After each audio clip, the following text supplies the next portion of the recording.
दोस्तों, क्या आपके पास सेमी ऑटोमेटिक वॉशिंग मशीन है जिसकी ड्रायर में ये जो टप होती है इसमें कपड़े डालने के बाद कई बार तो टप जो है काफी स्लो घूमती है या कई बार चलते समय बहुत इधर से उधर टकराती है और आवाज आ रही है। इसी तरह की अगर आपकी वॉशिंग मशीन में प्रॉब्लम आ रही होगी तो मैं इस वीडियो में सिंपल टिप तरीका आपको गाइड करता हूं।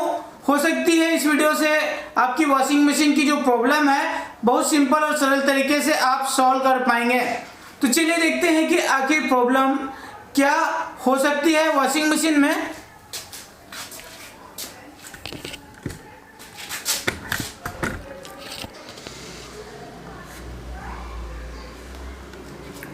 तो दोस्तों, कई बार क्या होता है जब हम कपड़े डालते हैं तो डालते समय जो कपड़ा है वो एक आध कपड़े इधर साइड में गिर जाती है, जिसके कारण ये जो यहाँ पर ड्रम होती है सूखने वाली, इस ड्रम के अंदर अगर हम हाथ डालकर चेक करते हैं तो इसकी सॉफ्ट के अंदर इस तरीके से कपड़ा फंसा हुआ निकलता है और कपड़ा इसकी जो ड्रम के सॉफ्ट में अगर फंस जाती है जिसके कारण से वो उसकी जो स्पीड है चलने की वो भी कम हो जाता है और घूमते समय ये जो ड्रम है इधर से उधर टकराती है। तो बहुत सिंपल छोटी सी प्रॉब्लम होती है।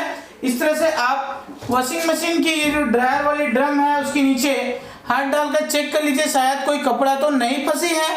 तो दोस्तों, इस तरह से बहुत सिंपल छोटी सी प्रॉब्लम आ जाती है जिसे हम बहुत आसानी से सॉल्व कर सकते हैं। मेरी वीडियो आपको अच्छे लगे तो लाइक कीजिएगा, अपनों के साथ शेयर कीजिएगा। मैं फिर मिलूंगा वॉशिंग मशीन से जुड़ी एक नई वीडियो लेकर नई जानकारी के साथ। मेरे इस वीडियो को देखने के लिए आपका प्रेम पूर्वक दिल से बहुत बहुत धन्यवाद।